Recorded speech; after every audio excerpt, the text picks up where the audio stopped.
اعوذ باللہ من الشیطان الرجیم بسم اللہ الرحمن الرحیم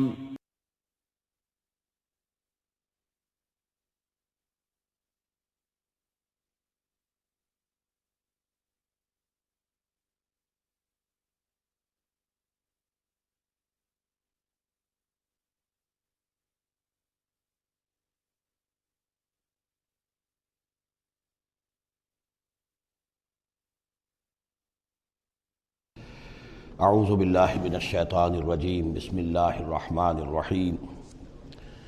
وَاعْلَمُوا أَنَّمَا غَنِمْتُم مِّن شَيْءٍ فَأَنَّ لِلَّهِ خُمُسَهُ وَلِلرَّسُولِ وَلِذِي الْقُرْبَى وَالْيَتَامَى وَالْمَسَاكِينِ وَابْنِ السَّبِيلِ إِن كُنتُمْ آمَنتُم بِاللَّهِ وَمَا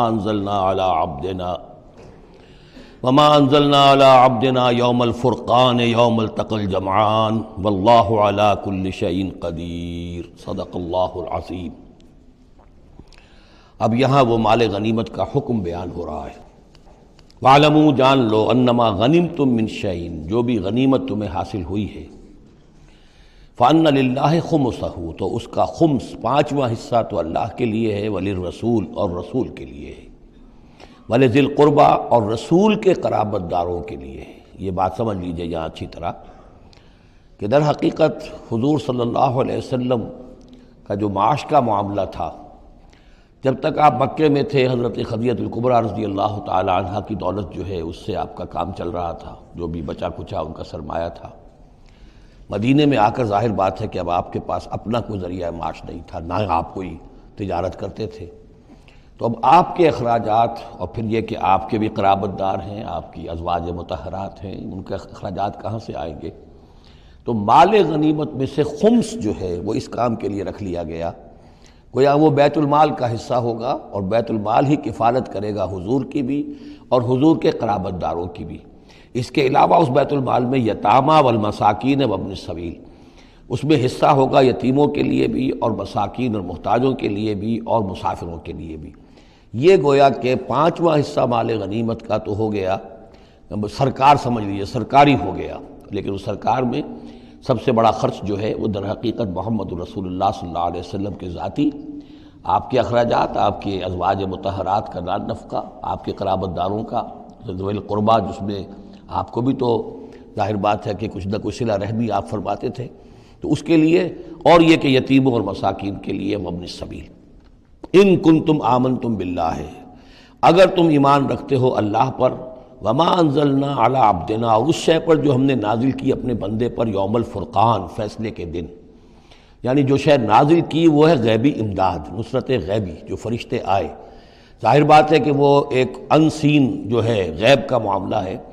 فرشتوں کو دیکھا تو کسی نے نہیں، تو جیسے وحی آتی تھی حضرت جبرائیل لے کر آتے تھے تو اس پر ایمان رکھتے ہو کہ یہ قرآن جو ہے اللہ کی طرف سے ہے،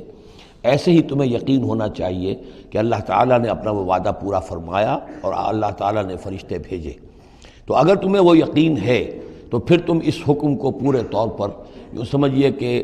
دلی طور پر اس کو قبول کرو، خوش دلی کے ساتھ پوری طریقے سے، کہ خمس جو ہے وہ تو اللہ اور اس کے رسول کا، بیت المال کا۔ بقیہ کے بارے میں حضور نے فرما دیا کہ 4/5 جو ہے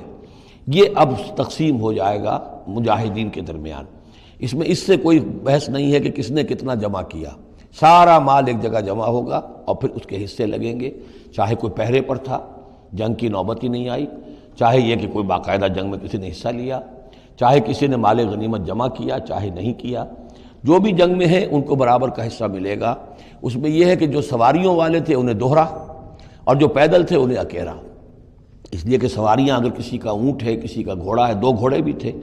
تو ظاہر بات ہے کہ اس کے چارے وغیرہ کا بندوبست وہ خود اپنے پاس سے کرتا تھا، کوئی سپلائی لائنز تو آج کل کی جس طرح فوجوں کی ہوتی ہیں وہاں موجود نہیں تھی، لہذا جو مجاہد تھا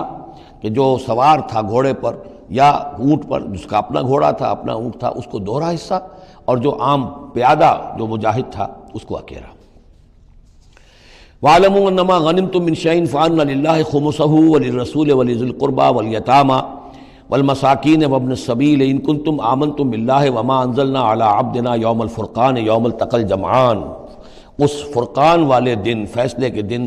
جس دن کی 2 فوجیں بھڑ گئی تھیں۔ واللہ علی کل شیء قدیر، اور اللہ تعالیٰ ہر چیز پر قادر ہے۔ اذ انتم بالعدوۃ الدنیا وہم بالعدوۃ القصویٰ، اصل میں یہ جو وادی ہے جس میں بدر واقع ہوا ہے، یہ ایک گھاٹی سی ہے جو دونوں کناروں کے اوپر تو بہت تنگ ہے لیکن درمیان میں بہت کھل کر میدان بن جاتا ہے۔ اس کا ایک سرا جو ہے وہ شمال کی طرف نکل جاتا ہے اور وہ جا رہا ہے شام کی طرف، ایک سرا جنوب کی طرف ہے اور وہ جاتا ہے مکے کی طرف، ایک مشرق کی طرف آتا ہے کہ جو مدینے کی طرف آ رہا ہے،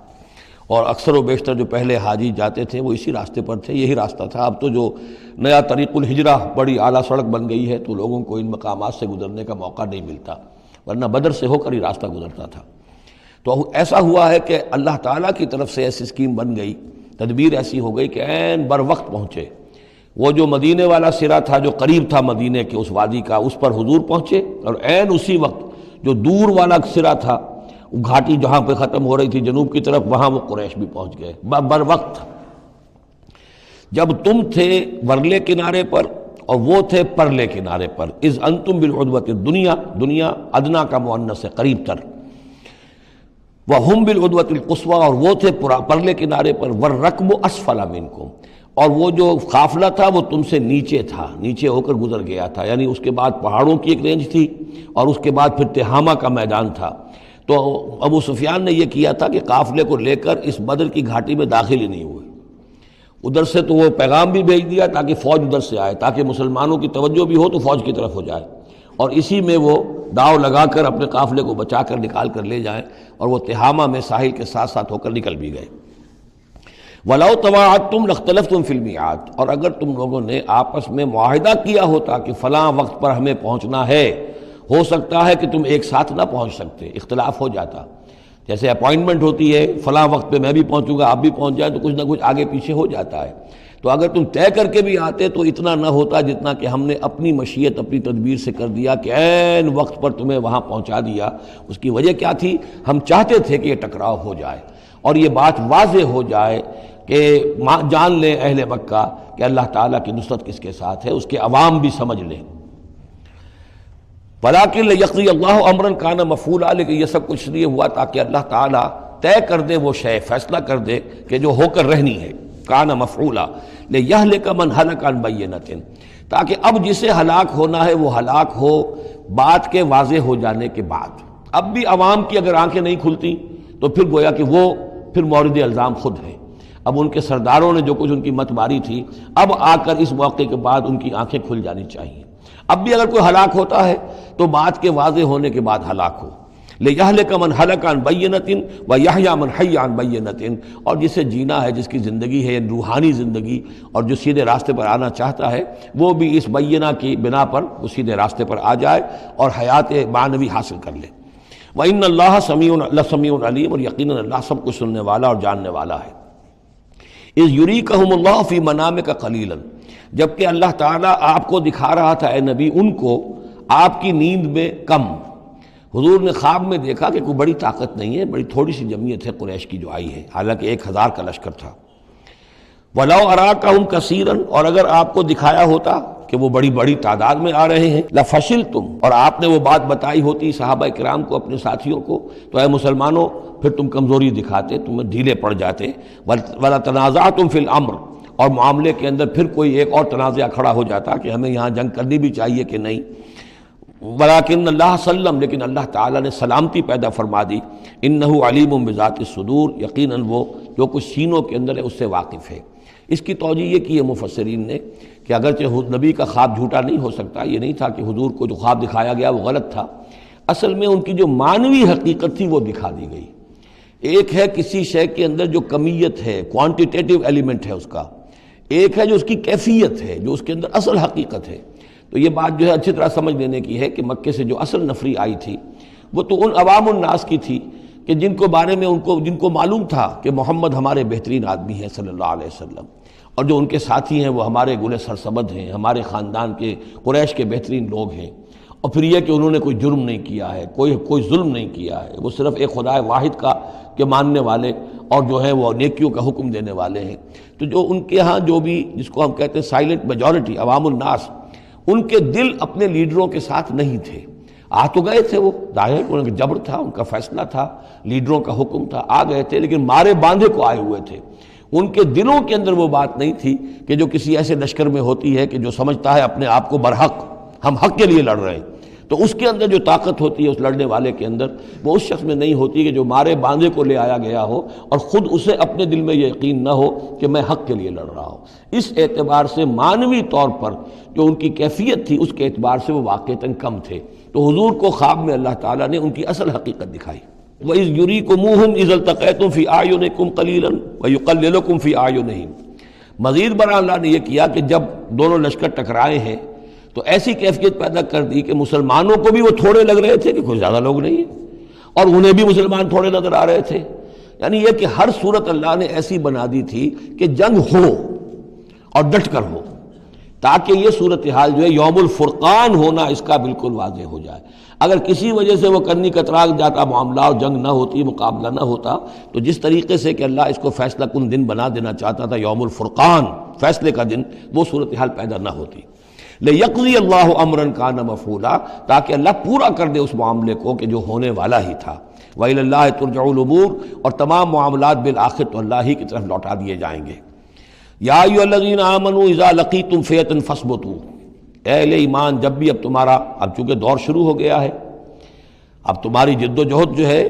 وہ آخری مرحلے میں داخل ہو چکی ہے، مسلح تصادم کا آغاز ہو چکا ہے، اور یہ تو ابھی پہلی جنگ ہے، ابھی جنگیں اور آنی ہیں، اگلے ہی سال غزوہ احد ہو گیا۔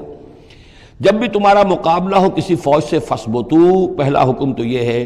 کہ پھر ثابت قدم رہو، قدم جمائے رکھو۔ دوسرا حکم وَاذْكُرُوا اللَّهَ كَثِيرًا، اور اللہ کا ذکر کرو کثرت کے ساتھ، لعلکم تفلحون، تاکہ تم فلاح پاؤ۔ تمہاری جو طاقت ہے وہ اللہ تعالیٰ کے بھروسے پر ہے۔ وَاصْبِرْ وَمَا صَبْرُكَ إِلَّا بِاللَّهِ، ایک بندہ مومن کا صبر جو ہے وہ اللہ کے بھروسے پر ہے، لہذا اللہ یاد رہے گا، اللہ کے ساتھ قلبی تعلق، روحانی تعلق استوار ہوگا تو تم ثابت قدم رہو گے، اور اگر اللہ کے رشتہ ٹوٹ گیا، قلبی رشتہ، روحانی رشتہ، تو پھر تمہارے اندر جان نہیں ہوگی۔ اور تیسرا حکم لعلکم تفلحون، تاکہ تم مراد پاؤ، اور تیسرا حکم اطیعوا اللہ ورسولہ، اور دیکھو تیسرا حکم یہ ہے کہ جو ڈسپلن ہے اس کی پابندی کرو، حکم مانو اللہ کا اور اس کے رسول کا۔ اب ویسے تو یہاں اللہ کا حکم بھی کہا گیا ہے، لیکن ظاہر بات ہے کہ وہاں تو ہر وقت جو حکم آتا تھا وہ رسول کا حکم آتا تھا، اس لیے کہ قرآن بھی آ رہا ہے تو رسول کی زبان سے ادا ہو رہا ہے، اور رسول اپنی جانب سے اپنی اجتہاد کے تحت، اپنی رائے کے تحت، اپنی تدبیر کے تحت کوئی رائے دے رہے ہیں تو بھی حضور کی زبان مبارک سے ادا ہو رہا ہے۔ تو ویسے کہنے کو یہ اللہ اور اس کے رسول کی اطاعت کرو، لیکن عملاً وہ رسول اطاعت بن جاتی ہے۔ بمصطفیٰ برساں خویش را کہ دی ہمہ اوست، واطیعوا اللہ ورسولہ ولا تنازعوا، اور دیکھو آپس میں جھگڑو نہیں۔ یہی وہ الفاظ آئے ہیں جو سورہ آل عمران میں ہم پڑھ چکے ہیں۔ وَلَقَدْ صَدَقَكُمُ اللَّهُ وَعْدَهُ إِذْ تَحُسُّونَهُمْ بِإِذْنِهِ حَتَّىٰ إِذَا فَشِلْتُمْ وَتَنَازَعْتُمْ فِي الْأَمْرِ وَعَصَيْتُمْ مِن بَعْدِ مَا أَرَاكُم مَّا تُحِبُّونَ۔ اب یہ ایک سال بعد ہونے والا ہے، یہ ایک سال پہلے ان سے کہا جا رہا ہے نظم کی پابندی کرو، اطاعت رسول پر کاربند رہو، ولا تنازعوا، اختلاف نہ کرو، جھگڑا نہ ڈالو، فتفشلوا، تو تم ڈھیلے پڑ جاؤ گے، وتذهب ريحكم، اور تمہاری ہوا اکھڑ جائے گی، واصبروا، اور ثابت قدم رہو، ان اللہ مع الصابرین، یقیناً اللہ تعالیٰ صابروں کے ساتھ ہے، اللہ کی نصرت، تائید اہل صبر کے ساتھ ہے۔ ولا تکونوا کالذین خرجوا من دیارہم بطرا ورئاء الناس، ان لوگوں کے مانند نہ ہو جانا کبھی جو نکلے تھے اپنے گھروں سے اتراتے ہوئے، اینٹتے ہوئے، اکڑتے ہوئے لوگوں کو دکھانے کے لیے۔ یہ وہ قریش کا لشکر جب چلا ہے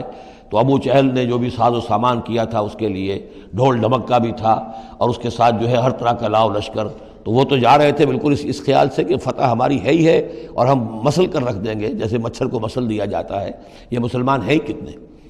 وہ جو ہے خوب اپنے شان و شوکت کا مظاہرہ کرتے ہوئے جا رہے تھے۔ وَيَصُدُّونَ عَن سَبِيلِ اللَّهِ، اور حقیقت کیا تھی کہ اللہ کے راستے سے روک رہے تھے۔ وَاللَّهُ بِمَا يَعْمَلُونَ مُحِيطٌ، اور جو کچھ وہ کر رہے تھے اللہ اس کا احاطہ کیے ہوئے تھا،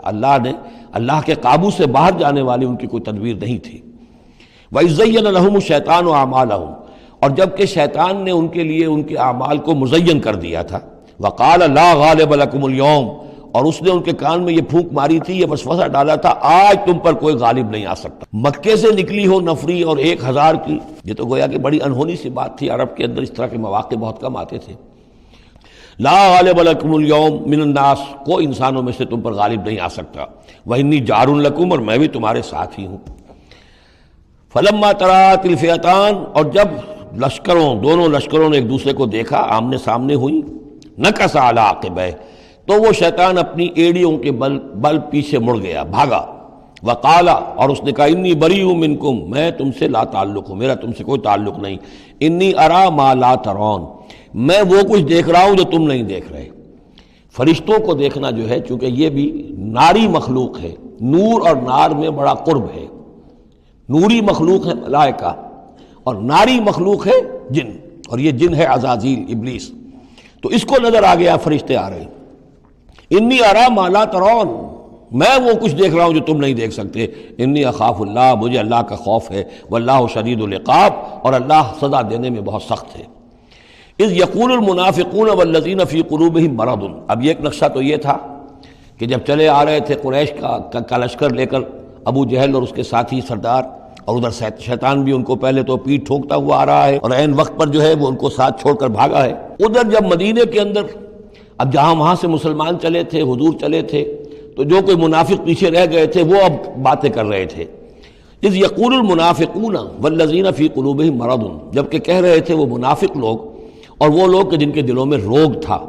غر ہؤلاء دینہم، ان مسلمانوں کو تو ان کے دین نے بالکل دھوکے میں ڈال دیا ہے، مت ماری گئی ہے، دماغ خراب ہو گیا ہے، قریش سے ٹکرانے چلے ہیں، ان کی عقل جواب دے گئی ہے۔ ہم تو پہلے بھی سمجھتے تھے کہ یہ سفہاء ہیں، بے وقوف ہیں، احمق ہیں، لیکن اب تو معلوم ہوتا ہے کہ سرے سے مت ماری گئی۔ غر ہؤلاء دینہم، ان کے دین نے ان کی مت مار دی۔ ومن یتوکل علی اللہ فإن اللہ عزیز حکیم، انہیں کیا پتا کہ جو کوئی توکل کرے اللہ پر تو اللہ تعالیٰ زبردست ہے، حکمت والا۔ وَلَوْ تَرَىٰ يَتَوَفَّى الَّذِينَ كَفَرُوا الْمَلَائِكَةُ، اور کاش تم دیکھ سکتے جب کہ قبض کرتے ہیں فرشتے ان کافروں کو، ان کی جانوں کو، یضربون وجوہہم، ان کے چہروں پر ضرب لگاتے ہوئے، وادبارہم، اور ان کی پیٹھوں پر، وذوقوا عذاب الحریق، اور کہتے اب چکھو جلنے کا عذاب، ذالک بما قدمت ایدیکم، اور یہ وہ کچھ ہے جو تمہارے اپنے ہاتھوں نے آگے بھیجا ہے، وان اللہ لیس بظلام للعبید، اور یہ کہ اللہ تو ہرگز اپنے بندوں کے حق میں ظالم نہیں ہے، ظلم کرنے والا نہیں ہے۔ کداب آل فرعون والذین من قبلہم، جیسے کہ معاملہ ہوا آل فرعون کا اور ان کا جو ان سے پہلے تھے۔ آل فرعون سے پہلے قوم شعیب سے پہلے صدوم اور عمورہ کی بستیاں، ان سے پہلے قوم سمود، ان سے پہلے قوم عاد، ان سے پہلے قوم نوح، یہ ہم سورہ اعراف کے اندر یہ ساری چیزیں پڑھ کر آئے۔ کذاب آل فرعون والذین من قبلہم کفروا بآیات اللہ، انہوں نے بھی اللہ کی آیات کا کفر کیا، فأخذہم اللہ بذنوبہم، تو اللہ نے پکڑ لیا انہیں ان کے گناہوں کی پاداش میں۔ ان اللہ قوی شدید العقاب، یقیناً اللہ تعالیٰ قوی ہے، قوت والا ہے، زور آور ہے، اور سزا دینے میں سخت ہے۔ ذالک بان اللہ لم یکن مغیرا نعمۃ انعمها علی قوم حتی یغیروا ما بانفسہم، یہ اس لیے ہے کہ اللہ تعالیٰ کا یہ طریقہ نہیں ہے کہ کوئی نعمت جو اس نے کسی قوم کو دی ہو اس میں تغیر کر دے جب تک کہ وہ قوم اپنے اندر کی کیفیت کو متغیر نہ کر دے۔ یعنی یہ ہر قوم جو اٹھی تھی اسی شکل میں اٹھی تھی کہ اللہ تعالیٰ نے ایک نبی بھیجا، جیسے کہ قوم ہود ختم ہوئی تو حضرت ہود اور ان کے ساتھیوں کے ذریعے سے ایک نئی قوم وجود میں آئی جو آگے چل کر سمود کہلائی۔ تو یہ لوگ کون تھے؟ یہی لوگ تھے جن کو اللہ نے نعمت دی تھی، انعام دیا تھا، احسان کیا تھا، ایمان انہیں ملا تھا، لیکن جب انہوں نے اپنی اس نعمتوں کو بدل دیا، کفر کی روش پر آ گئے، توحید کی پگڈنڈی چھوڑ کر، توحید کی شاہراہ کو چھوڑ کر شرک کی پگڈنڈیوں پہ مڑ گئے، تو پھر اللہ تعالیٰ کی نعمت بھی تبدیل ہو جاتی ہے، اللہ تعالیٰ نعمت سلب کر لیتا ہے، انعام کی جگہ پر اللہ کا عذاب آ جاتا ہے۔ ذالک بان اللہ لم یکن مغیرا نعمۃ انعمها علی قوم حتی یغیروا ما بانفسہم، یہی ہے جو مضمون آگے بھی آئے گا سورہ رعد میں بھی، اور اس کو پھر یہ کہ اردو میں بھی ایک شعر میں لوگوں نے پیش کیا ہے کہ خدا نے آج تک اس قوم کی حالت نہیں بدلی، نہ ہو جس کو خیال آپ اپنی حالت کے بدلنے کا۔ قوموں کے اپنے اندر کے حالات بدلتے ہیں تو پھر تقدیر بدلتی ہے، صرف خواہش سے، وشفل تھنکنگ سے، امانی سے کوئی بات نہیں ہوا کرتی۔ اور قوم ظاہر بات ہے کہ افراد پر مشتمل ہوتی ہے، پہلے کچھ افراد بدلیں گے، ان کے اندر قلب ماہیت ہوگی، ان کا باطن بدلے گا، ان کی سوچ، ان کے نظریات، ان کے خیالات، ان کے مقاصد، ان کی دلچسپیاں، ان کی امنگیں تبدیل ہو جائیں گی۔ یہ اندر کے بدلے ہوئے لوگ جو ہیں جب کثیر تعداد میں ہوں گے تو پھر یہ مل جل کر زور لگائیں گے، طاقت لگائیں گے، معاشرے کو بدل دیں گے، اور پھر یہ اس طریقے سے کہ انقلاب آئے گا۔ چون بجاں در رفت جہاں دیگر شود، جہاں چو دیگر شد جہاں دیگر شود، جب یہ قرآن کسی کے اندر اتر جاتا ہے اس کے اندر ایک تبدیلی آ جاتی ہے، بالکل بدل جاتا ہے انسان اندرونی طور پر، اور یہ اندرونی تبدیلی ہے جو عالمی انقلاب تک ممتد ہو سکتی ہے۔ وَأَنَّ اللَّهَ سَمِيعٌ عَلِيمٌ، اللہ سب کچھ سننے والا جاننے والا ہے۔ کداب آل فرعون، جیسے کہ دستور تھا یا ہوا معاملہ آل فرعون کا، والذین من قبلہم، اور جو ان سے پہلے تھے، کذبوا بآیات ربہم، انہوں نے اپنے رب کی آیات کو جھٹلایا، فأہلکناہم بذنوبہم، تو ہم نے ان کو ہلاک کر دیا ان کے گناہوں کی پاداش میں، وأغرقنا آل فرعون، اور آل فرعون کو ہم نے غرق کر دیا، وَكُلٌّ كَانُوا ظَالِمِينَ، اور یہ سب کے سب ظالم تھے۔ ان شر الدواب عند اللہ الذین کفروا فہم لا یؤمنون، بدترین چوپائے اللہ کے نزدیک یہی لوگ ہیں، اللہ کے نزدیک جو کفر کرتے ہیں اور وہ ایمان نہیں لاتے۔ یعنی وہی جو آیت ہم پڑھ چکے سورہ اعراف میں کہ یہ لوگ انسان نظر آتے ہیں، حقیقت میں انسان نہیں ہیں۔ لہم قلوب لا یفقہون بہا ولہم اعین لا یبصرون بہا ولہم آذان لا یسمعون بہا اولئک کالانعام بل ہم اضل، وہ چوپایوں کے مانند ہیں بلکہ ان سے بھی گئے گزرے۔ اس لیے شر الدواب کہا گیا، تمام جانداروں میں اور جمان چوپایوں میں، جانوروں میں سب سے برے لوگ جو ہیں وہ یہ انسان نما حیوان ہیں کہ جن کے اندر عقل نہیں، جن کے اندر شعور نہیں، جو ایمان سے خالی ہیں اور کفر پر اور صرف دنیا کی لذتوں پر ریجھ گئے ہیں۔ الذین عاہدت منہم ثم ینقضون عہدہم فی کل مرۃ وہم لا یتقون، وہ لوگ کہ جن سے آپ نے اے نبی معاہدہ کیا تھا پھر وہ ہر مرتبہ اپنا عہد توڑتے ہیں اور اس کا کوئی ڈر نہیں رکھتے۔ اب یہ اشارہ ہو رہا ہے یہود کی طرف، کیونکہ حضور جب مدینے میں تشریف لائے تو میں نے آپ کو شروع میں بتا دیا تھا کہ آپ نے بہت بڑا یہ سمجھیے کہ اس کو Montgomery what, professor Montgomery what نے جس قدر تعریف کی ہے اس کی، اور سارے جتنے بھی الفاظ ہو سکتے تھے انگریزی زبان میں، اسٹیٹس مین شپ کہ حضور کا معاملہ، فہمی کا معاملہ، تدبر کا معاملہ، سیاست کو سمجھنے کا معاملہ، اس کی بہت بڑی بات یہ ہے کہ آپ نے یہودی قبائل جو تھے تینوں ان کو معاہدوں میں جکڑ لیا۔ تو یہ ایک بہت بڑا آپ کا کارنامہ تھا، لیکن اب ظاہر بات ہے جکڑے تو وہ گئے، اندر سے وہ دشمنی کرتے تھے، ساز باز کرتے تھے۔ اوپر معاہدہ ہے، اندر سے ساز باز چل رہی ہے، پیغامات بھیجے جا رہے ہیں قریش کو کہ کیا کر رہے ہیں آپ لوگ، کیوں دیر کر رہے ہیں، کیوں نہیں حملہ کرتے، ہم اندر سے آپ کی مدد کریں گے۔ تو یہ خدمت ابھی چل رہی تھی۔ تو فرمایا الذین عاہدت منہم ثم ینقضون عہدہم، وہ لوگ کہ جن سے نبی آپ نے عہد کیا، معاہدے کیے، اور وہ یہ کہ اپنے معاہدے توڑ رہے ہیں، فی کل مرۃ، ہر بار، وہم لا یتقون، اور وہ ڈرتے نہیں ہیں۔ فإما تثقفنہم فی الحرب، تو اگر آپ پا جائیں انہیں جنگ میں، فشرد بہم من خلفہم، تو ان کو ایسی سزا دیجئے کہ جو پیچھے ہیں ان کے ہوش ٹھکانے آ جائیں، لعلہم یذکرون، تاکہ انہیں عبرت حاصل ہو جائے۔ یعنی یہ کہ اب ایک تو یہ ہے کہ وہ کوئی صرف ان کی جو ہے وہ وہاں سے خطوط جا آ رہے ہیں، پیغام رسانی ہو رہی ہے، لیکن کہیں اگر ان میں کا کوئی شخص جنگ میں بھی پکڑا جائے، واقعتاً وہ جنگ میں شریک ہو جائے، قریش کی طرف سے آ جائے اور پکڑا جائے، تو پھر اس کو وہ سزا دیجئے کہ جو ایک کی سزا جو ہے وہ سینکڑوں کے ہوش ٹھکانے کر دے۔ یہ ہے مطلب۔ وَإِمَّا تَسْخَفَنَّهُمْ فِي الْحَرْبِ فَشَرِّدْ بِهِمْ، ایسی سزا ان کو دیجئے من خلفہم کے جو ان سے پیچھے ہیں ان کے بھی ہوش ٹھکانے ہو جائیں، لعلہم یذکرون، شاید کہ پھر وہ نصیحت پکڑ لیں۔ وَإِمَّا تَخَافَنَّ مِن قَوْمٍ خِيَانَةً، اور اگر آپ کسی کو قومی سطح پر اندیشہ ہو جائے آپ کو کسی سے کہ وہ خیانت پر اتر آئی ہے، یعنی ایک ہے انڈیویجول ایکٹس، بنو قریظہ کا کوئی شخص ہے جو کام کر رہا ہے، بنو قریظہ کا سردار کہے گا صاحب مجھے کیا معلوم، یہ ایک شخص کا انڈیویجول معاملہ ہے، اس نے کوئی خط لکھ دیا ہوگا قریش کو یا کوئی سلسلہ جرمانی کیا ہوگا، لیکن یہ ہمارا اجتماعی معاملہ نہیں ہے، ہم معاہدے کے پابند ہیں۔ بنو قینقاع کا کوئی شخص اس نے کر دیا، تو اس کے لیے تو پہلا حکم آ گیا، وہ کہیں اگر مل جائے، جنگ میں مل جائے، کیونکہ ویسے تو اسے ہاتھ نہیں لگا سکتے، معاہدہ ہے ان کے ساتھ، تو معاہدہ ہے، اس کو کیا سزا دیں گے، لیکن یہ کہ جنگ میں کہیں آ جائے، اتنی جرأت کر جائے تو پھر اس کو وہ سخت سزا دیجیے گا کہ جو پیچھے بیٹھے ہوئے ہیں، جو ڈورے ہلا رہے ہیں، تارے ہلا رہے ہیں، ان کو بھی ہوش ٹھکانے آ جائے۔ لیکن یہ کہ اگر آپ کو اندیشہ ہو جائے کہ کوئی قبیلہ جو ہے وہ خلاف ورزی کرنے پر اتر آیا ہے، خیانت کرنے پر اتر آیا ہے، وَإِمَّا تَخَافَنَّ مِن قَوْمٍ خِيَانَةً، کسی کی طرف سے خیانت کا آپ کو اندیشہ ہی ہو جائے، فَانبِذْ إِلَيْهِمْ عَلَىٰ سَوَاءٍ، تو پھر پھینک دیجئے ان کی طرف کھلم کھلا، یعنی پھر معاہدے کو ایبروگیٹ کیجئے، کہہ دیجئے کہ آج سے ہمارا کوئی معاہدہ نہیں۔ یہ نہیں ہے کہ معاہدہ بھی قائم رہے اور آپ ان کے خلاف اقدام بھی کر دیں، یہ صحیح نہیں ہے،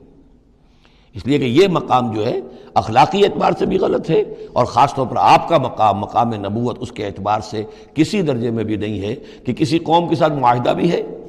آپ کو اندیشہ ہے کہ وہ خیانت کر رہے ہیں، تو آپ کھلم کھلا اعلان کر دیجئے کہ آج سے میرا اور تمہارا کوئی معاہدہ نہیں، پھر اقدام کیجئے۔ لیکن یہ کہ بغیر اس اعلان کے کوئی اقدام کرنا ان کے خلاف، یہ در حقیقت اللہ تعالیٰ جو اخلاق چاہتا ہے اہل ایمان کے، اس کے منافی ہے۔ وَإِمَّا تَخَافَنَّ مِنْ قَوْمٍ خِيَانَةً فَانبِذْ إِلَيْهِمْ عَلَىٰ سَوَاءٍ۔ اصل میں یہی وہ بات تھی جس کے حوالے سے مولانا مودودی مرحوم نے 1948 میں یہ جو جہاد کشمیر اس وقت ہو رہا تھا اس کے بارے میں رائے ظاہر کی تھی کہ ہندوستان کے ساتھ ہمارے سفارتی تعلقات ہیں، بھارت کے ساتھ ہمارا سارا معاملہ معاہدات کے اوپر چل رہا ہے،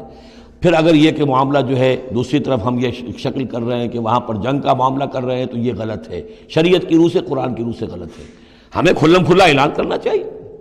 جو بھی ہو اللہ تعالیٰ پر بھروسہ رکھنا چاہیے، کھل کر سامنے آنا چاہیے۔ یہ یا کہ میز کے اوپر تو معاہدہ ہے، ہاتھ مل رہے ہیں اور میز کے نیچے سے ٹانگیں گھسیٹی جا رہی ہیں، یہ دنیا داروں کا دھندا تو ٹھیک ہے، لیکن اسلام کی روح سے ایک اسلام کے نام پر بننے والی مملکت کی حکومت کا یہ طرز عمل درست نہیں ہے۔ یہ تھا وہ معاملہ جو سن 48 میں مولانا مودودی نے یہ رائے ظاہر کی تھی، اور اس پر پھر کافی ان کے خلاف جو ہیں عوامی جذبات جو ہیں وہ بہت جو ہے اس وقت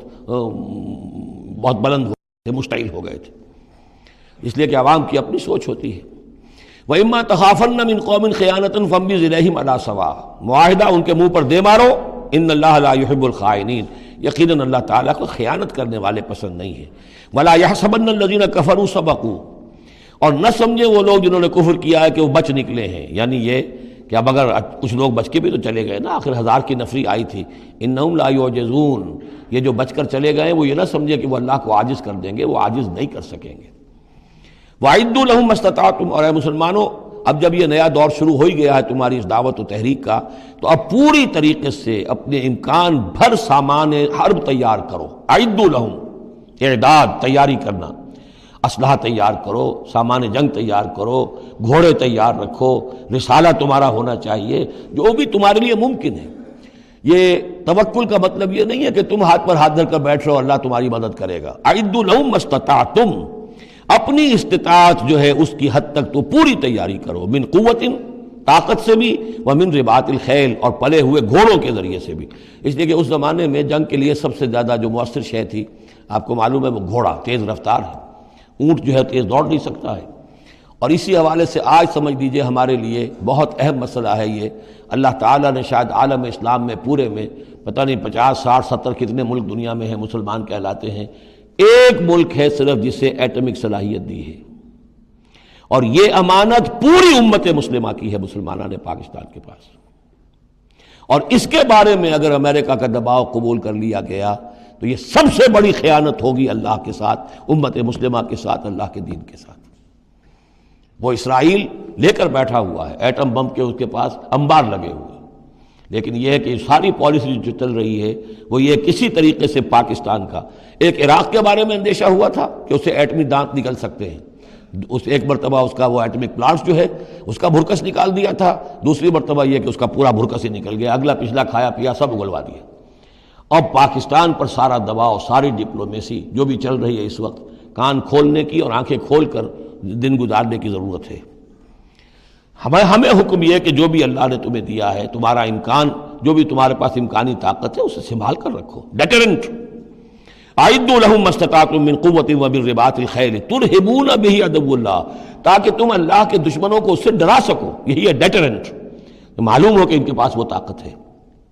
وعدوکم، اور اپنے دشمنوں کو بھی ڈرا سکو، وآخرین من دونہم، ایک تو ہے اللہ کے دشمن اور تمہارے دشمن ایک اور بھی ہیں جو ان کے سوا ہیں، ان کے پرے ہیں، انہیں تم نہیں جانتے، لا تعلمونہم اللہ یعلمہم، اللہ انہیں جانتا ہے، یعنی وہ مارے آستین منافقین ہیں، یہ تمہاری اپنی آستینوں کے اندر بیٹھے ہوئے ہیں، تمہیں پتہ بھی نہیں ہے کہ وہ لوگ بھی در حقیقت ففتھ کالمسٹ عنصر ہے کہ جو در حقیقت تمہاری تباہی چاہتا ہے، بربادی چاہتا ہے۔ وما تنفقوا من شیء، اب ظاہر بات ہے کہ اگر ساز و سامان فراہم کرنا ہے، اسلحہ فراہم کرنا ہے، اور ساز و سامان کے لیے جو ہے گھوڑے تیار کرنے ہیں تو انفاق کرنا پڑے گا۔ انفقوا مما رزقناکم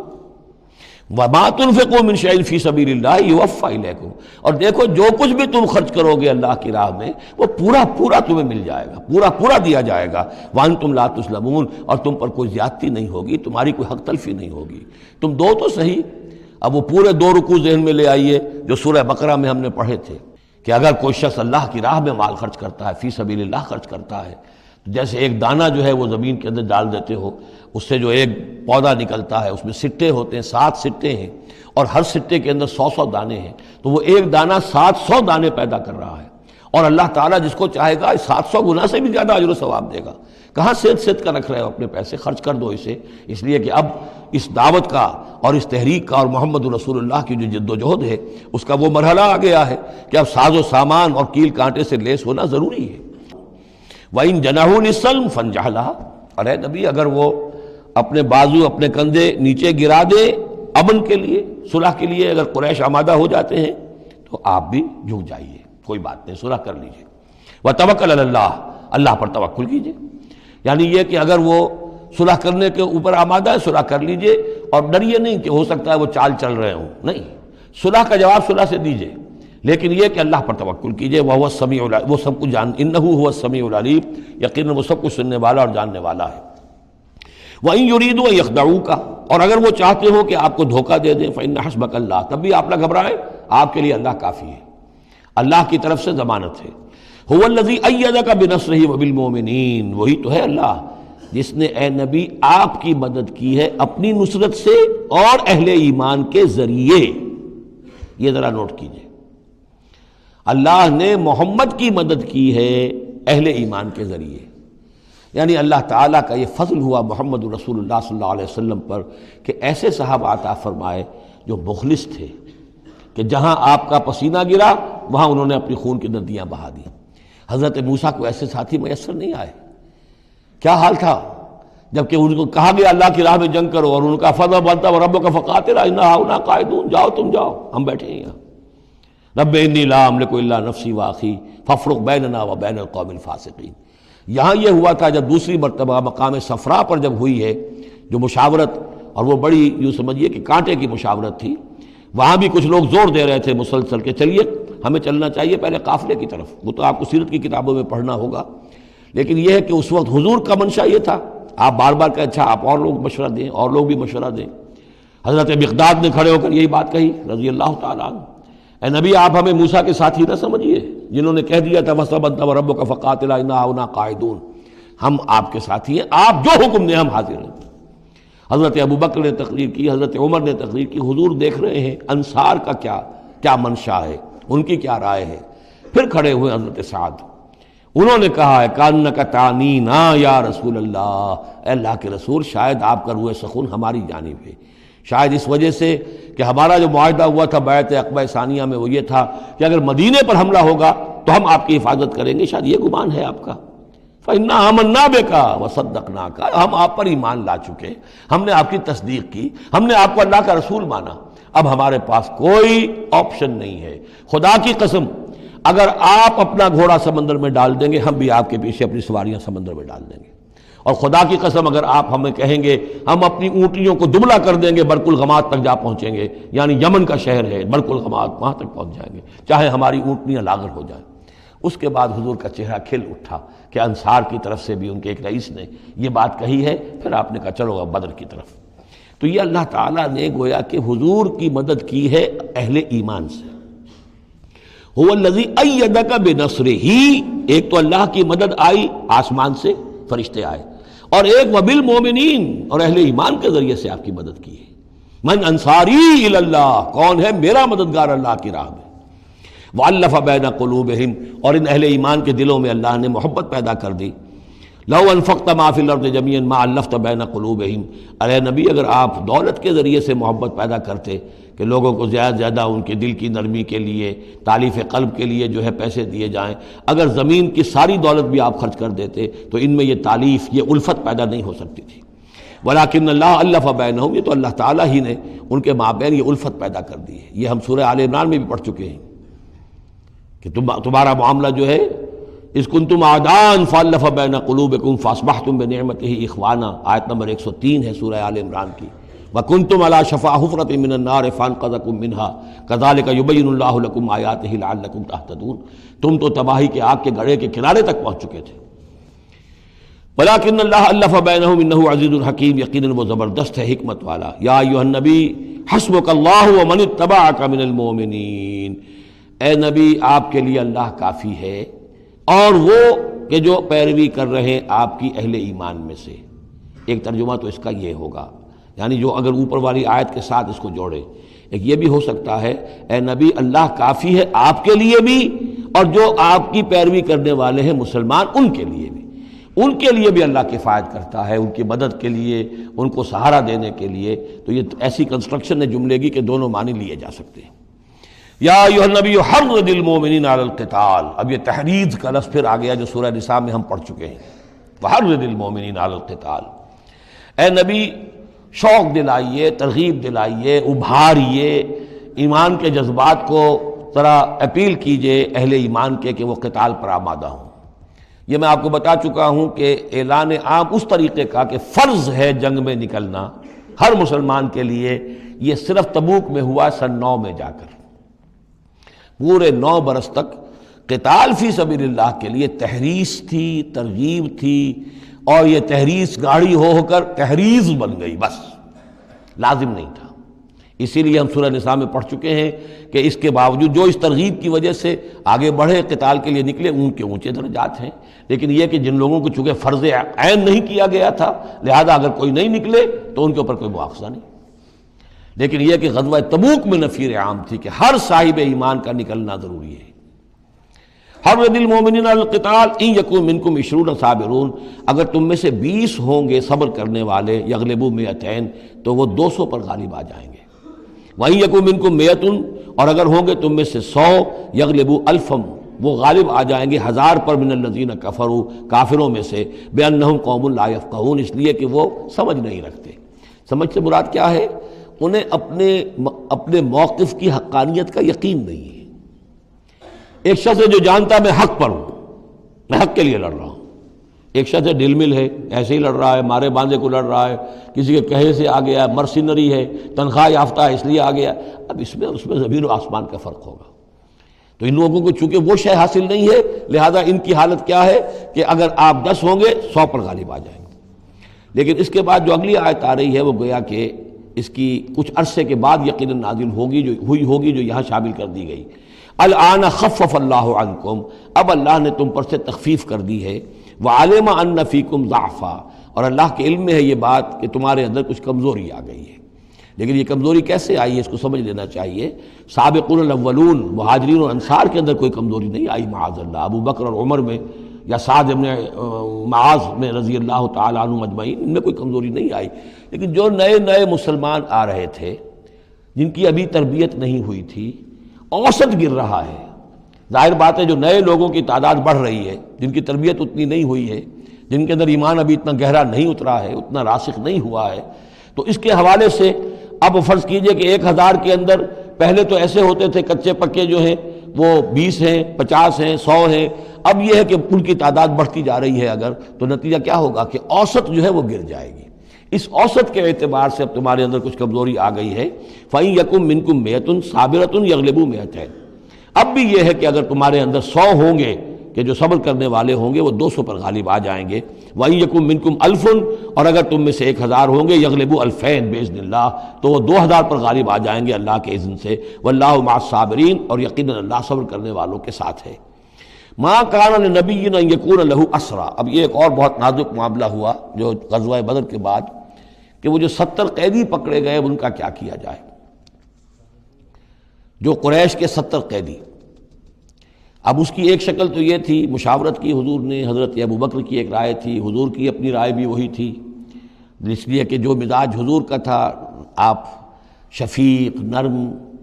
رؤوف، رقیق القلب، یہی معاملہ حضرت ابو بکر کا تھا۔ حضرت عمر تھے سخت، اشدہم فی امر اللہ عمر، حضرت عمر کی یہ رائے تھی کہ ان سب کو قتل کر دینا چاہیے، اگر ہم نے فدیہ لے کر یا قوم معاف کر دیا ویسے ہی چھوڑ دیا یہ پھر دوبارہ آئیں گے، کفر کو تقویت حاصل ہوگی۔ تو اس کو تو جب تک کہ کفر کی کمر ٹوٹ نہ جائے، یہ سانپ جو ہے جب تک کہ پوری طرح کچلا نہ جائے اس وقت تک جو ہے ہمیں کوئی نرمی نہیں کرنی چاہیے، بلکہ وہ اس حد تک تھے کہ ہم میں سے یہ جو قیدی آئے ہیں جو ان کے قریب ترین عزیز ہوں، بس مہاجرین کے اندر وہ لوگ موجود تھے، قریش کے جو لوگ پکڑے گئے ہیں تو مہاجر جو تھے یہاں صحابہ کرام وہ بھی تو قرشی تھے،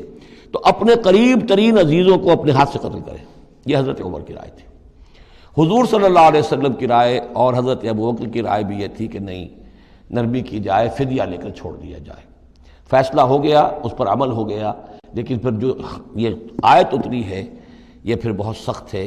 اس میں اس فیصلے کو غلط قرار دیا گیا۔ اگرچہ فیصلہ ہو گیا ٹھیک ہے، لیکن یہ کہ اس کے اوپر گرفت ہوئی ہے کہ یہ نہیں ہونا چاہیے تھا۔ یہ مضمون بنیادی طور پر یہ سورہ محمد میں آئے گا صلی اللہ علیہ وسلم،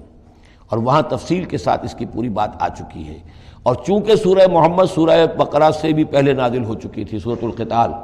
اس حوالے سے یہ بات جو ہے بہت اہم ہے کہ اس میں یہ قاعدہ قانون آ چکا تھا۔ اس کے باوجود اس بات کا ہو جانا یہ گویا کہ ایک طرح سے ایک کوتاہی ہوئی ہے، وقتی طور پر نظر انداز ہو گیا اللہ تعالیٰ کا مستقل حکم۔ ما کان لنبی ان یکون لہ اسریٰ، کسی نبی کے لیے یہ جائز نہیں ہے کہ اس کے پاس قیدی ہوں، حتی یسخن فی الارض، جب تک کہ زمین کے اندر خوب خونریزی نہ ہو لے، یعنی باطل کی کمر نہ توڑی جا چکی ہو، اس وقت تک قیدی رکھنا۔ قیدی رکھنے کا مطلب یہ کہ وہ زندہ رہیں گے، آج نہیں تو کل انہیں چھوڑنا پڑے گا، آپ چھوڑیں گے ان کو، وہ پھر کفر کی تقویت کا باعث بنیں گے۔ تريدون عرض الدنیا، تم دنیا کا ساز و سامان چاہتے ہو، یعنی فدیہ ملے گا، مال ملے گا۔ اب یہ ظاہر بات ہے کہ نہ حضور کی یہ نیت ہو سکتی تھی معاذ اللہ، اور نہ حضرت ابوبکر کی، لیکن اللہ تعالیٰ کا معاملہ ہے، جب وہ اپنے نبیوں کے اوپر بھی کبھی گرفت کرتا ہے تو بظاہر الفاظ بڑے سخت ہوتے ہیں، بظاہر بڑے سخت ہوتے ہیں، تو اس کے اندر وہ سختی موجود ہے۔ ظاہر بات ہے کہ یہ بات نہ حضور کے لیے نہ حضرت ابوبکر کے لیے۔ تريدون عرض الدنیا، تم دنیا کا سامان چاہتے ہو، واللہ یرید الآخرہ، اللہ کے پیش نظر آخرت ہے۔ سورہ محمد کی آیت نمبر 4 میں یہ پورا قانون آئے گا، ہم وہاں پڑھ لیں گے۔ واللہ عزیز حکیم، اور اللہ تعالی عزیز اور حکیم ہے۔ لولا کتاب من اللہ سبقہ، اگر نہ ہوتی بات اللہ کی طرف سے جو پہلے سے آ چکی تھی، یعنی سورہ محمد کی آیت نمبر 4، اس میں ایک امکان نکلتا تھا اس کی تعبیر کا، اگرچہ تعبیر کے اندر میرے نزدیک غلطی ہوئی ہے، لیکن پھر بھی ایک اس کے اندر امکان موجود تھا جس کو کہ استعمال کیا ہے محمد الرسول اللہ صلی اللہ علیہ وسلم سے۔ لولا کتاب من اللہ سبقہ، اگر یہ اللہ تعالیٰ کی طرف سے بات پہلے سے طے نہ ہو چکی ہوتی، لمسکم فیما اخذتم عذاب عظیم، تو جو کچھ تم نے یہ فدیہ وغیرہ لیا ہے اس پر تم پر بڑا سخت عذاب آتا۔ قانون ہم سورہ محمد میں پڑھیں گے کہ وہ کیا تھا، اور اس کی انٹرپریٹیشن کے اندر یہاں حضور نے کس جگہ سے گنجائش نکالی۔ دیکھیے ہوتا یہ ہے کہ آپ کا رجحان نرمی کا ہے تو آپ ایک ہی بات کے اندر سے نرم پہلو نکال لیں گے، جیسے کہ میں نے عرض کیا تھا کہ جو لوگ کہ سنتے ہیں الذین یستمعون القول فیتبعون احسن، وہ لوگ کہ جو کسی بات کو سن کر پھر پیروی کرتے ہیں اس میں سے بہترین کی، جو بھی اس میں اعلیٰ ترین درجہ ہے اس تک پہنچنے کی کوشش کرتے ہیں۔ لیکن طبیعت کے اندر جو نرمی تھی تو اس نرمی کی وجہ سے حضور نے اس کے اندر ایک اپنے لیے گنجائش نکال لی، لیکن چونکہ اس آیت کے اندر وہ گنجائش واقعتاً موجود ہے، لہذا فرمایا اگر وہ نہ ہوا ہوتا، لولا کتاب من اللہ سبقہ، اگر وہ آیت پہلے نازل نہ ہو چکی ہوتی، لمسکم فیما اخذتم عذاب عظیم، تو تم پر جو بھی تم نے لیا ہے یہ فدیہ وغیرہ، اس پر تم پر بڑی سخت پکڑ ہوتی اور عذاب آتا۔ روایات میں آتا ہے کہ حضور بھی اور حضرت ابوبکر بھی دونوں پھر اس آیت کے نزول کے بعد روتے رہے ہیں کہ ہم سے یہ خطا ہوئی ہے۔ بہرحال خطا اجتہادی ہے، کوئی غلط اس طرح کی نہیں ہے کہ کسی صریح حکم کی خلاف ورزی کی گئی ہو، وہ یہ ہے کہ جو بھی اس میں رعایت رکھی گئی تھی اس کو آپ نے اپنے اجتہاد سے اس کے اندر سے جو بھی نرمی کا پہلو تھا وہ نکال دیا۔ فَكُلُوا مِمَّا غَنِمْتُمْ حَلَالًا طَيِّبًا، تو اب کھاؤ جو تمہیں ملا ہے غنیمت۔ غنیمت میں وہ بھی ہے جو عین جنگ کے موقع پر مال غنیمت ملا، اور جو فدیہ اب مل رہا ہے وہ بھی غنیمت ہے۔ حلال طیبہ، کھاؤ، اس میں کوئی اب تمہیں ہچکچاہٹ نہ ہو، حلال اور طیب ستھرا۔ واتقوا اللہ، اللہ کا تقوی اختیار کرو، ان اللہ غفور الرحیم، یقیناً اللہ تعالیٰ بخشنے والا رحم فرمانے والا ہے۔ یا ایھا النبی قل لمن فی ایدیکم من الاسریٰ، اے نبی کہہ دیجئے ان لوگوں سے جو آپ کے قبضے میں ہیں قیدی۔ اب قیدیوں میں جان لیجئے حضرت عباس ابن عبد المطلب بھی تھے رضی اللہ عنہ، جو حضور کے چچا تھے۔ گمان غالب یہ ہے کہ وہ ایمان تو لا چکے تھے، اپنے ایمان کا اعلان نہیں کیا تھا، لہذا جنگ میں کفار کے ساتھ ہو کر آئے تھے، وہ بھی گرفتار تھے۔ اور بھی کچھ لوگ تھے کہ جن کے بارے میں حضور جانتے تھے کہ یہ لوگ جو ہے اپنی دلی خواہش سے نہیں آئے ہیں، بلکہ یہ کہ اپنے سرداروں کے دباؤ کی وجہ سے آئے ہیں، لیکن قانون تو قانون ہے، تو اس طریقے کا معاملہ جب ہوا ہے، اور پھر حضور کے اپنے اقدامات، وہ قیدی ہیں ابو العاص، ان کی بڑی صاحبزادی زینب رضی اللہ تعالی عنہا نے پھر ان کے لیے اپنا وہ ہار بھیجا ہے جو حضرت خدیجہ نے انہیں شادی کے موقع پر دیا تھا۔ تو یہ ایسی کیفیات ہیں، ہم جب پڑھتے ہیں ان چیزوں کے تو ہمارے لیے تو ایک تعلق جو ہے وہ ایک ماضی کی تاریخ کے قصوں کی ہے۔ وہاں تو یہ خونی رشتے بھی تھے، تعلقات بھی تھے، ایک ہی خاندان ہے، ایک ہی قبیلہ ہے، اسی کے لوگ آئے ہوئے ہیں۔ تو اب حضور کے دل میں جو ہے اس وقت سنا یہ ہے کہ جب رات کے وقت کراہ رہے تھے حضرت عباس، انہیں باندھا ہوا تھا، سخت ظاہر بات ہے قیدیوں کو جکڑا ہوا ہے رسیوں کے اندر، تو ان کے جو اتنا بند تھے کہ سخت تھے، وہ جو بند تھے جن میں بندھے ہوئے تھے کہ کراہ رہے تھے، تو حضور نے کہا تمام قیدیوں کے بند ڈھیلے کر دو۔ یہ نہیں کہا کہ صرف عباس کا بند ڈھیلا کر دو، بلکہ آپ نے ان کی کراہنے کی آواز سن کر پھر آپ نے فرمایا سب کے بند ڈھیلے کرو، اتنا سخت ان کو نہ باندھو۔ تو اس طرح کا معاملہ جو ہے اس کو ذہن میں رکھیے۔ یا ایھا النبی قل لمن فی ایدیکم من الاسریٰ، کہہ دیجئے ان سے جو آپ کے ہاتھ میں اب قیدی ہیں، ان یعلم اللہ فی قلوبکم خیرا، دیکھو اگر جو کچھ تمہارے دلوں میں ہے اللہ کے علم میں ہے کہ وہ خیر ہے، یؤتکم خیرا مما اخذ منکم، تو جو کچھ تم سے اس وقت لیا گیا ہے اس سے بہتر اللہ تمہیں دے دے گا۔ یعنی یہ کہ نیت کا معاملہ تمہارا اور اللہ کے مابین ہے، ہمارا معاملہ قانون کا ہے۔ تم آئے کفار کے ساتھ جنگ کرتے ہوئے آئے ہو، پکڑے گئے ہو، اب ان میں کوئی ڈسکریمنیشن نہیں ہو سکتی۔ کوئی شخص کہے کہ نہیں صاحب میں تو مجبوراً آیا تھا، اور میں تو کسی کے کہنے میں آیا تھا، اور میں تو حقیقت میں تو اسلام لا چکا تھا، یہ بات جو ہے اب نہیں چلے گی۔ لہذا یہ ضرور ہے کہ اگر تمہارے دل میں کوئی خیر ہے، کوئی بھلائی ہے، اور اس وقت یہ کہ تم سمجھتے ہو کہ تم اس صورتحال میں مجبوراً پھنس گئے ہو اور تمہیں فدیہ ادا کرنا پڑ رہا ہے، تو اللہ تعالیٰ تمہیں اس سے کہیں زیادہ دے دے گا کہ جو آج تمہیں فدیے میں دینا پڑ رہا ہے۔ ظاہر بات ہے کہ وہاں بیویوں کو خبریں پہنچی، انہوں نے اپنے زیور بھیجے ہیں، حضرت زینب رضی اللہ تعالی عنہا نے بھی اپنا زیور بھیجا، ہار بھیجا ہے، اور حضور کے آنکھوں میں آنسو آ گئے جب آپ نے وہ ہار دیکھا، حضرت خدیجہ کا ہار رضی اللہ تعالی عنہ۔ وہ پوری زندگی جو آپ کی گزری تھی حضرت خدیجہ کے ساتھ، وہ ساری آنکھوں کے نگاہوں کے سامنے آ گئی، جو ان کی وفاداری تھی اور جو انہوں نے خدمت کی تھی، وفا شعاری کی تھی۔ تو اس کے بعد مسلمانوں سے کہا کہ یہ ماں کی یادگار تھی بیٹی کے پاس، اگر آپ لوگ اجازت دیں تو یہ اس کو واپس کر دیا جائے، تو اس کو پھر لوگوں کی اجازت سے وہ ہار واپس کیا گیا۔ تو یہ سارے جو جذباتی معاملات تھے ان کو اچھے سے سمجھیے کہ ہم پڑھتے ہوئے ان چیزوں کو سمجھتے ہیں کہ جیسے ایک بس تاریخ کا ایک واقعہ ہے، اس کے ساتھ جو احساسات، جذبات، جو اس کے ساتھ اور فوری جو اس وقت کی کیفیات تھی، اس کا ہمارے لیے اکثر و بیشتر تو ممکن ہی نہیں کہ تصور کر سکیں۔ یا ایھا النبی قل لمن فی ایدیکم من الاسریٰ، اے نبی کہہ دیجئے ان لوگوں سے جو آپ لوگوں کے قبضے میں ہیں اس وقت، ان قیدیوں میں سے، ان یعلم اللہ فی قلوبکم خیرا، اگر اللہ کے علم میں ہے کہ تمہارے دل میں خیر ہے، یؤتکم خیرا مما اخذ منکم، تو جو کچھ تم سے لیا گیا ہے اللہ اس سے بہتر تمہیں دے دے گا، ویغفر لکم، اور تمہیں بخش دے گا، واللہ غفور الرحیم، اور اللہ غفور الرحیم ہے۔ وَإِن يُرِيدُوا خِيَانَتَكَ، اور اگر یہ آپ سے خیانت کرنا چاہیں، جھوٹ بول رہے ہوں، جھوٹی قسمیں کھا رہے ہوں کہ ہمارے ساتھ تو معاملہ یوں ہو گیا تھا اور ایسے آ گئے تھے، فقد خانوا اللہ من قبل، تو پھر یہ پہلے اللہ سے بھی خیانتیں کرتے رہے ہیں، فامکنا منکم، اللہ تعالیٰ نے ان کو پکڑوا دیا، واللہ علیم حکیم، اللہ حکیم اور علیم ہے۔ اب یہ یوں سمجھیے کہ کنکلوڈنگ آیات ہے سورہ مبارکہ کی، ان الذین آمنوا وہاجروا وجاہدوا باموالہم وانفسہم فی سبیل اللہ والذین آووا ونصروا اولئک بعضهم اولیاء بعض، یقیناً وہ لوگ جو ایمان لائے اور جنہوں نے ہجرت کی اور جہاد کیا اپنے اموال اور جانوں کے ساتھ اللہ کی راہ میں، اور وہ لوگ جنہوں نے انہیں پناہ دی اور ان کی مدد کی، اولئک بعضهم اولیاء بعض، یہ وہ لوگ ہیں کہ جو ایک دوسرے کے ساتھی ہیں، رفیق ہیں۔ یہ آپ نے بات سمجھ لی۔ اس وقت تک مسلمان معاشرہ جو ہے یہ دو حصوں میں علیحدہ علیحدہ منقسم تھا، مہاجرین، انصار۔ اگرچہ مہاجرین اور انصار کو بھائی بھائی بنایا جا چکا تھا، لیکن ظاہر بات ہے کہ صرف اس طرح کے تعلق سے وہ پورا جو قبائلی نظام جو ہے وہ ایک دم تو تلپٹ نہیں ہو جاتا۔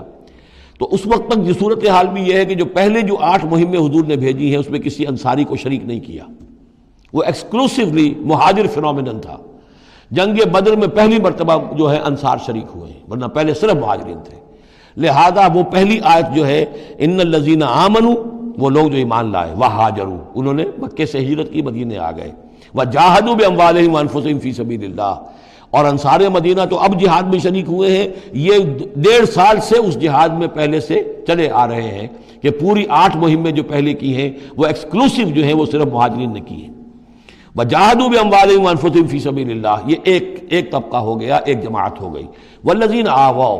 اور انصار کی شان کیا ہے؟ انہوں نے انہیں جگہ دی، پناہ دی، اپنے گھر تقسیم کر دیے، اپنی دکانیں تقسیم کر دی، اور اس طریقے سے مسلمانوں کے لیے اپنے دلوں میں بھی اور اپنے گھروں میں بھی پوری جگہ پیدا کی۔ اولئک بعضهم اولیاء بعض، انہوں نے مدد بھی کی، یہ سب ایک دوسرے کے ساتھی ہیں۔ والذین آمنوا ولم یہاجروا، اور وہ لوگ کہ جو ایمان لائے لیکن ہجرت نہیں کی، ما لکم من ولایتہم من شیء، تمہارا ان کے ساتھ اب کوئی تعلق نہیں۔ آگے چل کر سورہ نساء میں جو بعد میں نازل ہوئی ہیں، پڑھ چکے ہم پہلے، ان میں تو یہ ہے کہ وہ کافر اور منافق قرار دیا گیا، ان کے ساتھ وہی سلوک کرو جو کافروں کے ساتھ ہے، انہیں پکڑو اور قتل کرو، الا یہ کہ کسی ایسی قبیلے سے ہوں جن کے ساتھ تمہارا معاہدہ ہو، وہ پورا قانون وہاں آ گیا ہے۔ لیکن یہاں بھی پہلی بات بتا دی گئی، اب کوئی ولایت باہمی تمہاری ان کے ساتھ نہیں ہے۔ یعنی فرض کیجئے کوئی شخص کہتا ہے میں تو ایمان لا چکا تھا، مجبوراً آئے تھے لیکن ہجرت کیوں نہیں کی؟ جب ہجرت نہیں کی تو اب تمہارا شمار ہوگا انہی لوگوں کے ساتھ جن کے ساتھ تم جنگ کر کے آئے ہو۔ تم یہ نہیں کہہ سکتے کہ میرا تعلق جو ہے اہل ایمان سے شمار کیا جانا چاہیے۔ والذین آمنوا ولم یہاجروا ما لکم من ولایتہم من شیء، تو کوئی تمہاری ان سے رفاقت نہیں ہے، کوئی تعلق نہیں ہے، کوئی عہد نہیں ہے، کوئی قول و قرار نہیں ہے۔ یہ آیت بھی معلوم ہوتا ہے کہ انہی جو اسیر تھے غزوہ بدر کے، انہی کی طرف اصل میں روح سخن ہے۔ حتیٰ یہاجروا، جب تک کہ وہ ہجرت نہ کریں۔ ہاں اب واپس جائیں، فدیہ دے کر جائیں، پھر ہجرت کر کے آ جائیں تو ٹھیک ہے، پھر وہ مسلمانوں میں سے ہوں گے، تمہارے بھائی ہوں گے، تمہارے حمایتی ہوں گے اور تم ان کی حمایت کرو گے۔ وَإِنِ اسْتَنصَرُوكُمْ فِي الدِّينِ، اور وہ لوگ کہ جو ایمان تو لائے لیکن ہجرت نہیں کی، اپنے اپنے قبیلوں میں رہے یا مکے میں رہے، اگر وہ تم سے مدد مانگے دین میں، فَعَلَيْكُمُ النَّصْرُ، تو اے مسلمانوں تم پر واجب ہے ان کی مدد کرنا۔ إِلَّا عَلَىٰ قَوْمٍ بَيْنَكُمْ وَبَيْنَهُمْ مِيثَاقٌ، سوائے اس کے کہ وہ کسی ایسی قوم سے تعلق رکھتے ہوں کہ جن کے تمہارے درمیان کوئی معاہدہ ہے۔ اگر کوئی قبیلہ ہے کہ جس کے ساتھ حضور نے معاہدہ کیا ہوا ہے صلح کا، اور وہاں کوئی مسلمان ہے اور وہ ہجرت تو کر نہیں رہا، وہاں سے وہ مدد کی درخواست کرتا ہے کہ میری مدد کی جائے، تو اس کے خلاف اس کی مدد نہیں کی جائے گی، اس لیے کہ قوم کے ساتھ معاہدہ ہے۔ واللہ بما تعملون بصیر، اور جو کچھ تم کر رہے ہو اللہ اسے دیکھ رہا ہے۔ والذین کفروا بعضهم اولیاء بعض، اور وہ لوگ جنہوں نے کفر کیا وہ ایک دوسرے کے ساتھی ہیں، ایک دوسرے کے حمایتی ہیں، ایک دوسرے کے پشت پناہ ہیں۔ عرب قبائلی معاشرے کے اندر یہ جو ولایت کا معاملہ ہوتا تھا، اس میں پھر یہ ذمہ داریاں بھی آتی تھیں۔ کسی کے اوپر تاوان پڑ گیا ہے تو جو اس کے ولی ہیں، جو اس کے حلیف ہیں، ان کو بھی تاوان میں سے حصہ پھر دینا پڑتا تھا۔ کوئی قیدی ہو گیا ہے، اسے کوئی فدیہ دینا ہے، تو جو اس کے حلیف ہیں، جب اس کے گھر والے بھی وہ فدیے کے لیے رقم جمع کریں گے تو وہ حلیف بھی اس کے اندر اپنا حصہ ڈالیں گے۔ تو یہ تو معاشرے کے اندر جو قبائلی معاشرہ ہوتا ہے یہ چیزیں ہوتی ہیں۔ تو یہاں فرما دیا گیا جو کافر ہیں وہ ایک دوسرے کے حلیف ہیں، جو اہل ایمان ہیں وہ ایک دوسرے کے حلیف ہیں، لیکن اہل ایمان میں سے جو ہجرت نہیں کرتے وہ اہل ایمان کے حلیف نہیں ہیں، بلکہ وہ تو انہی کافروں کے ساتھ شمار ہوگا ان کا جن کے ہاں وہ رہ رہے ہیں۔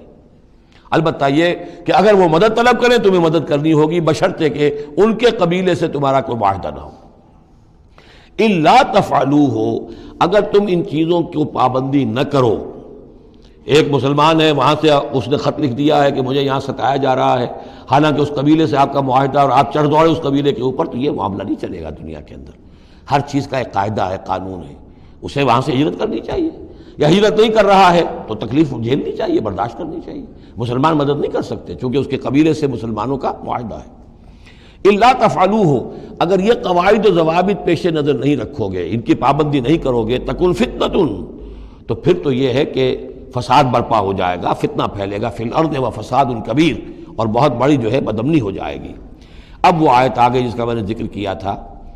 والذین آمنوا وہاجروا وجاہدوا فی سبیل اللہ والذین آووا ونصروا اولئک ھم المؤمنون حقا۔ اب ان دو طبقات کو جمع کر دیا گیا، والذین آمنوا وہاجروا وجاہدوا فی سبیل اللہ والذین آووا ونصروا۔ ویسے یہ کہ وہ لوگ جو ایمان لائے اور جنہوں نے ہجرت کی اور جنہوں نے جہاد کیا اللہ کی راہ میں، یعنی یہ مہاجرین، والذین آووا، اور وہ انصار مدینہ جنہوں نے انہیں پناہ دی، انہیں جگہ دی، انہیں اکوموڈیٹ کیا، والذین آووا ونصروا، اور نصرت کی،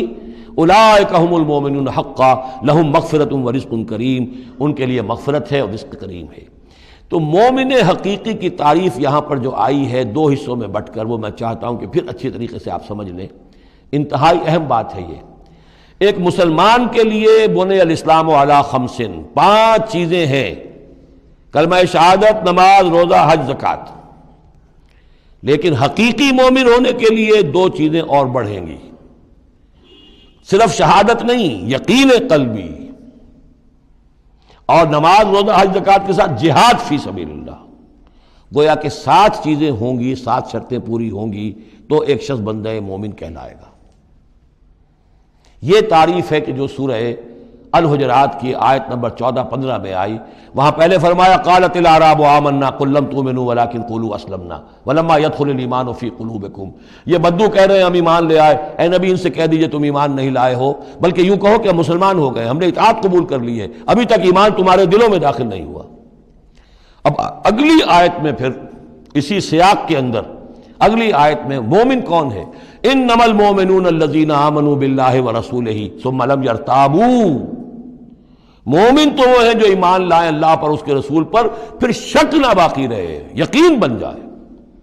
اور دوسرے وجاہدوا باموالہم وانفسہم فی سبیل اللہ، اور وہ جہاد کریں اللہ کی راہ میں اپنی جانوں اور مالوں کے ساتھ، اولئک ھم الصادقون، صرف وہ سچے ہیں۔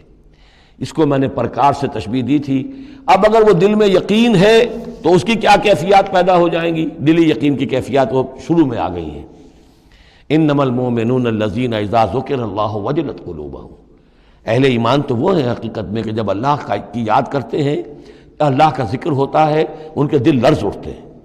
وَإِذَا تُلِيَتْ عَلَيْهِمْ آيَاتُهُ زَادَتْهُمْ ایمانا، جب ان کو اللہ کی آیات پڑھ کر سنائی جاتی ہیں ان کے ایمان میں اضافہ ہوتا ہے۔